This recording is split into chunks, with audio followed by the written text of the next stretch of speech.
warahmatullahi wabarakatuh. Adik-adik semuanya, mari kita belajar tentang video animasi. Wah, keren ini deh. Yang pertama dia, video animasi tentang ide pokok cinta. Keren ini. Yang kedua deh, yaitu tentang video animasi tentang perkembangbiakan generatif pada tumbuhan. Tambah keren lagi. Nah, nanti yang ketiga nih, yaitu tentang animasi karakteristik geografis sosial budaya negara ASEAN. Tuh, sip ini. Sudah nanti Pak, saya kira tidak ditemani Pak Rudi. Gini deh. Kita tidak perlu babi bu terlalu banyak ini. Langsung kita ke video pembelajarannya. Yuk kita ikuti cuplikannya. Yuk.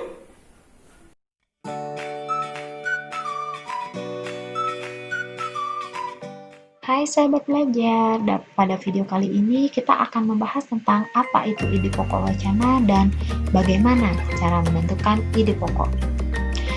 Sahabat belajar pasti pernah membaca cerita, majalah, koran, atau laporan kegiatan, bukan? Di sana sahabat pasti menemukan wacana, dan wacana tersebut pasti terdiri dari beberapa alinea atau paragraf. Nah, ide pokok itu ada dalam inti suatu bacaan atau wacana, dan merupakan dasar pengembangan setiap paragraf. Hal yang paling dominan dan sering diungkapkan pada paragraf itu disebut topik atau tema wacana.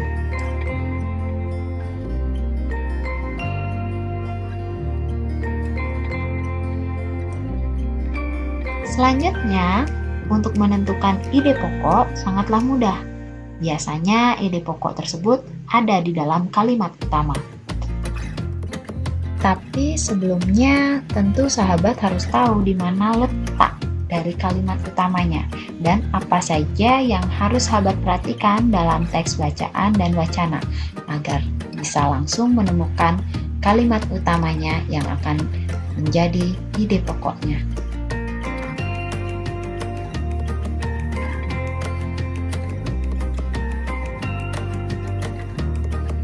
Oke, agar lebih jelas, perhatikan penjelasan berikut ini. Ide pokok. Ide pokok merupakan gagasan yang sedang dibicarakan dalam wacana. Ide pokok terdapat di dalam kalimat utama dan kalimat utama dijelaskan oleh kalimat-kalimat lain yang disebut kalimat penjelas. Ide pokok bisa terletak pada awal paragraf atau di akhir paragraf. Bahkan ada ide pokok yang terletak di awal dan akhir paragraf.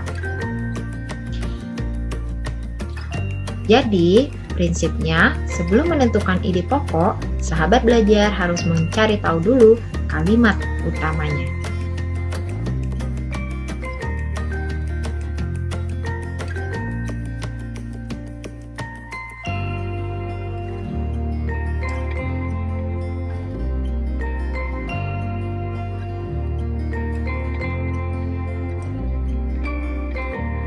Kalimat utama itu letaknya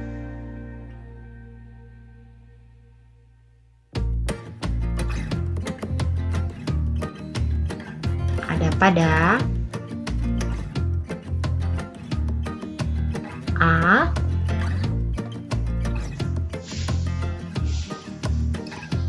B, dan C. A itu artinya kalimat utama ada di awal paragraf. B itu dimaksud adalah kalimat utamanya ada di belakang atau akhir paragraf.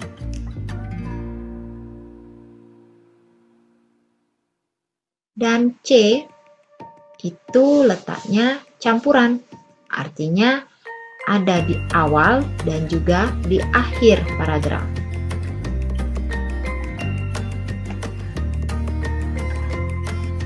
Baik, sekarang kita bahas satu persatu mulai dari A, yaitu kalimat utama yang ada di awal paragraf. Coba perhatikan wacana berikut. Sahabat tahu nggak sih kira-kira yang mana kalimat utamanya? Ya, betul sekali. Jadi kita anggap terlebih dahulu kalimat utamanya adalah kalimat yang paling awal. Untuk meyakinkan hal tersebut benar, maka kita cek melalui kalimat kedua. Perhatikan ciri-ciri berikut. 1. Adanya pengulangan atau repetisi kata baik kata yang sama ataupun sebagian dari kalimat pertama. Dalam wacana tersebut terlihat jelas bahwa ada kalimat yang diulang yaitu kemacetan. Yang kedua, ada kata rujukan berupa kata tunjuk ini, itu, atau tersebut. Yang ketiga, terdapat kata ganti orang yaitu ia, mereka, atau nya. Karena ciri 1 dan 2 terpenuhi, maka kalimat utamanya dapat dipastikan ada di awal paragraf, yaitu kemacetan sudah menjadi hal yang biasa di Jakarta.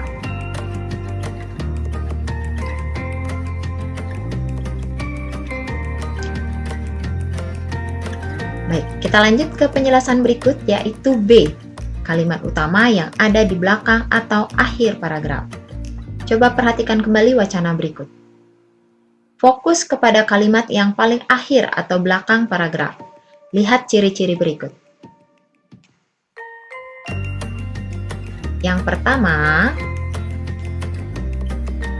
ciri-cirinya adalah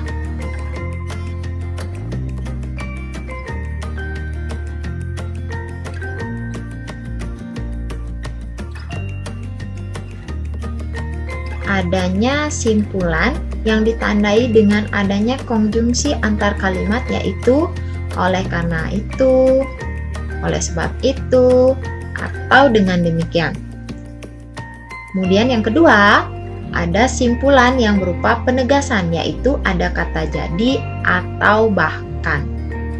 Nah, pada wacana di samping jelas terlihat bahwa pada kalimat paling akhir paragraf terdapat kata simpulan, sehingga kalimat utamanya adalah binatang, tumbuhan, dan manusia memerlukan makanan dan minuman untuk bertahan hidup.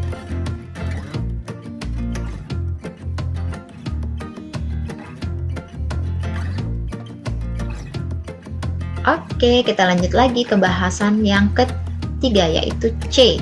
Kalimat utama ada di awal dan akhir paragraf.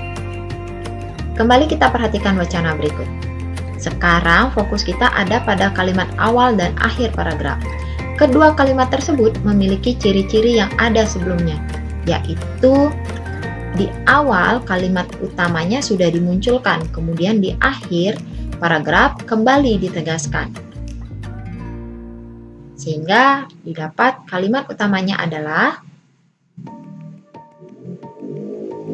eceng gondok sebagai perusak lingkungan perairan.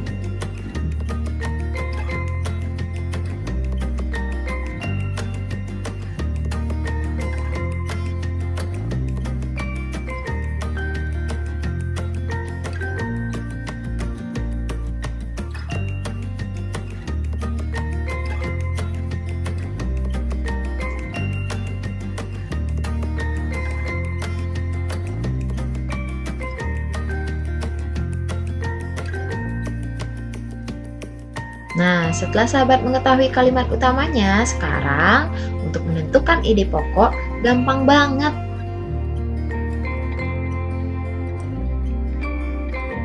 Cara yang pertama adalah cara yang termudah, yaitu langsung ambil kalimat utamanya.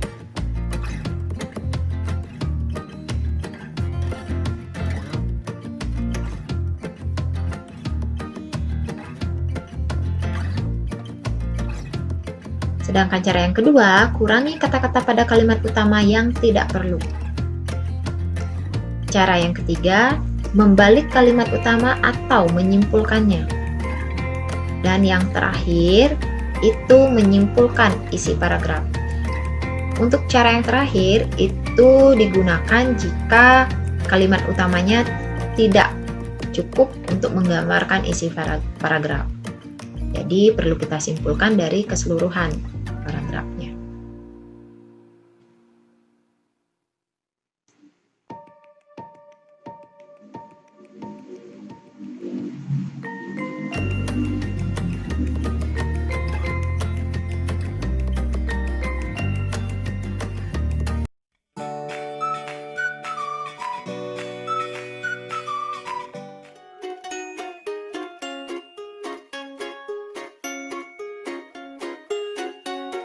teman-teman, kali ini kita akan mempelajari proses penyerbukan pada tumbuhan generatif.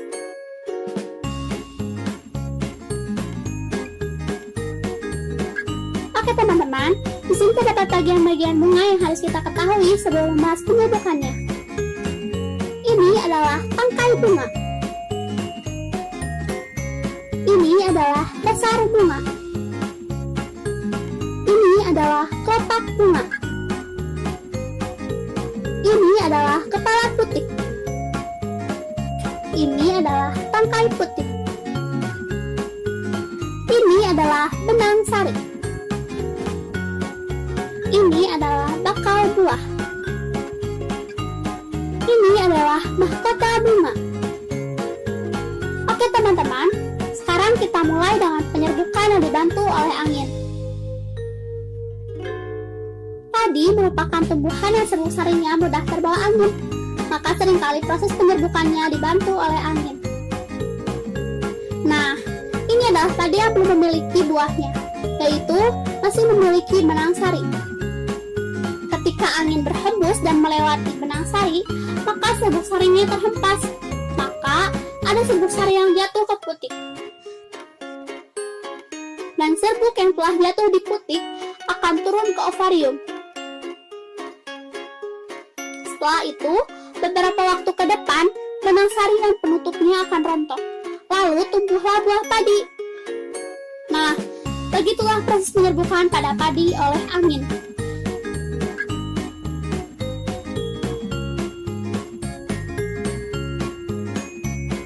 Penyerbukan bunga oleh hewan.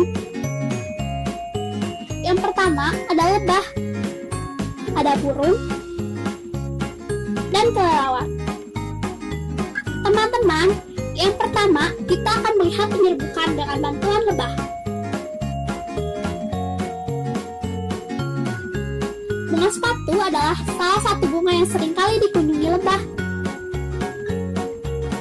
Lebah akan datang dan menghisap nektar bunga, sementara kakinya menginjak serbuk yang ada pada benang sari.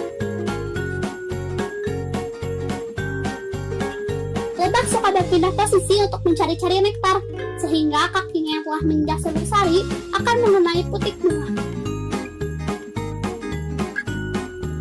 Lalu serbuk sari akan menyerap ke dalam, hingga akhirnya serbuk sari akan bertemu dengan bakal buah.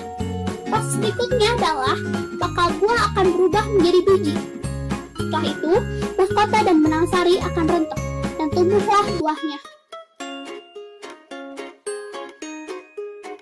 Oh iya teman-teman, penyerbukan oleh serangga tidak hanya dilakukan oleh lebah, tapi bisa juga dengan kumbang, dengan kupu-kupu, dan juga semut. Oke teman-teman, sekarang kita akan melihat penyerbukan bunga oleh kelelawar. Salah satu bunga yang penyerbukannya sering dibantu oleh kelelawar adalah bunga durian.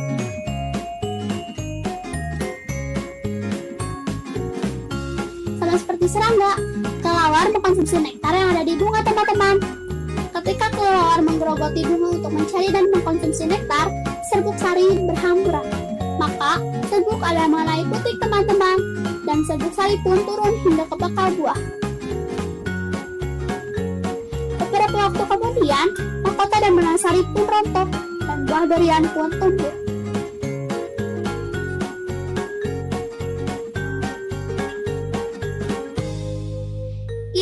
Saat ini, kita akan melihat penyerbukan yang dibantu oleh burung.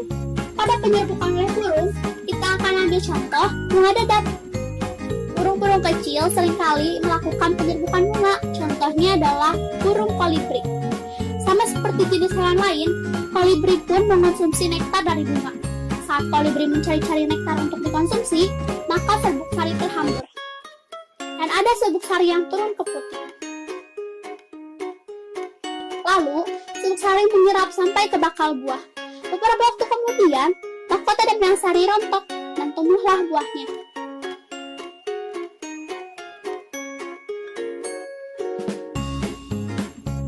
Oke teman-teman, sekarang kita akan melihat penyerbukan dengan manusia. Nah, di sini kita akan melihat contoh penyerbukan dengan manusia pada bunga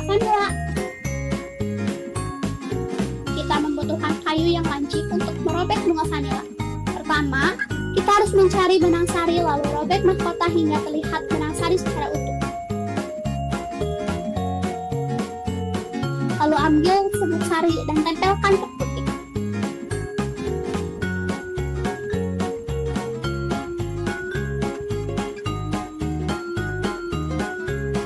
Dan serbuk sari pun akan turun. Maka serbuk sari pun bertemu dengan bakal buah. Beberapa waktu kemudian, mahkota dan benang sari pun rontok dan buahnya pun tumbuh. Oke, sekarang kita memasuki penyerbukan bunga yang dibantu oleh air. Penyerbukan bunga oleh air bisa disebabkan oleh hujan dan cipratan air. Untuk penyerbukan oleh air ini, kita ambil contoh pada bunga seroja.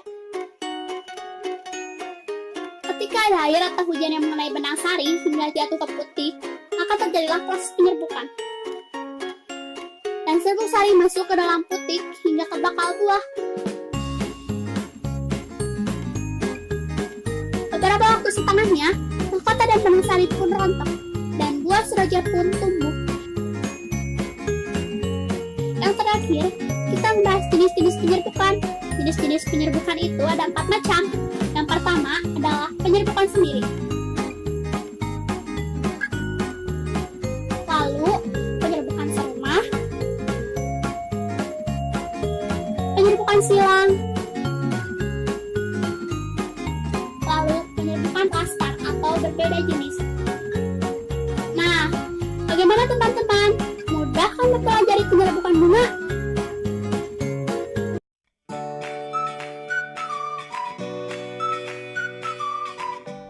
Karakteristik yang akan kita pelajari yaitu karakteristik geografis dan karakteristik sosial budaya negara-negara ASEAN.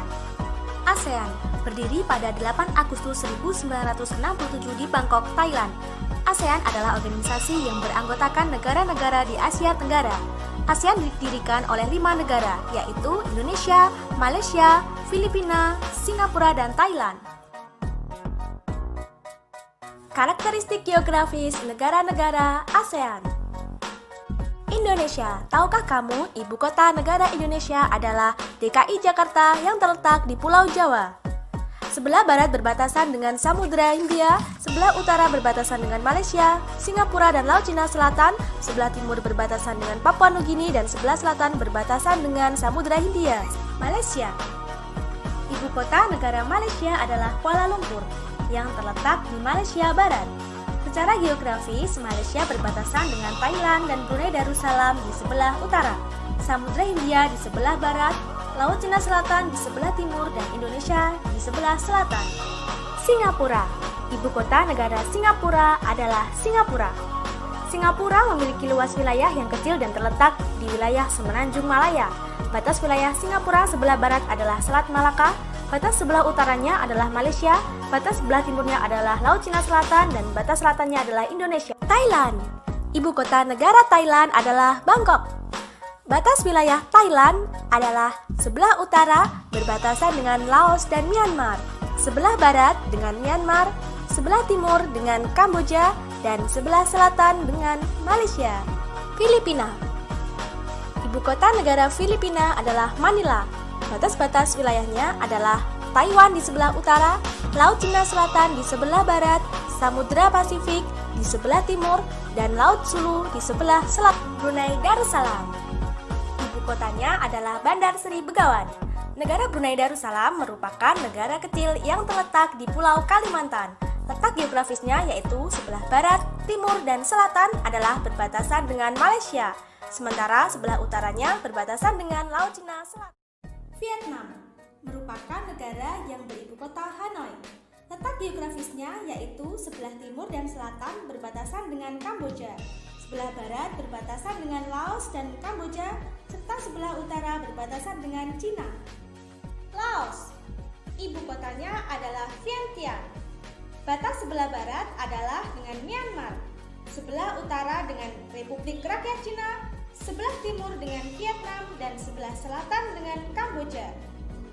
Myanmar ialah negara yang beribu kota Naypyidaw. Batas sebelah baratnya adalah Bangladesh, utara dengan Republik Rakyat Cina, timur dengan Laos, dan selatan dengan Teluk Benggala. Kamboja beribu kota Phnom Penh. Kamboja berbatasan dengan Laos di sebelah utara, Vietnam di sebelah timur dan selatan, dan Thailand di sebelah barat. Karakteristik sosial budaya negara-negara ASEAN. Indonesia. Masyarakatnya terkenal ramah dan sopan santun. Kebanyakan masyarakat beragama Islam. Bahasa nasionalnya bahasa Indonesia. Banyak tari dan pakaian adat dari berbagai daerah di Indonesia. Malaysia. Mayoritas beragama Islam. Kesenian yang terkenal yaitu tari zapin. Makanan khasnya nasi lemak. Singapura. Sebagian besar masyarakat keturunan Cina Melayu, memiliki 4 bahasa resmi, yaitu Melayu, Mandarin, Inggris, dan Tamil. Makanan khasnya kepiting pedas. Thailand menggunakan bahasa Thai. Terdapat tradisi minum teh. Mayoritas beragama Buddha. Makanan khasnya Tom Yum. Filipina menggunakan bahasa Filipino dan Inggris. Mayoritas beragama Kristen. Kehidupan budayanya dipengaruhi oleh budaya Melayu, Cina, dan Spanyol. Brunei Darussalam. Mayoritas penduduknya orang Melayu. Mayoritas beragama Islam, menggunakan bahasa Melayu dan Inggris. Antara lawan jenis tidak berjabat tangan. Vietnam menggunakan bahasa ibu suku Vietnam. Mayoritas beragama Kristen. Mayoritas orang memiliki nama keluarga Nguyen. Baju adatnya bernama Aodat. Laos, mayoritas beragama Buddha. Upacara sakral pemberian sedekah disebut Saibat. Terkenal keramahan dan kesabarannya, menggunakan bahasa Lao. Myanmar, bahasa yang digunakan bahasa Burma. Mayoritas beragama Buddha. Mayoritas penduduk keturunan Tibet. Banyak terdapat kuil-kuil Buddha. Kamboja, mayoritas beragama Buddha, menggunakan bahasa Khmer. Banyak terdapat kuil-kuil Hindu dan Buddha. Adanya ritual kelahiran dan kematian. Lah, bagaimana nih? Seru kan tadi itu.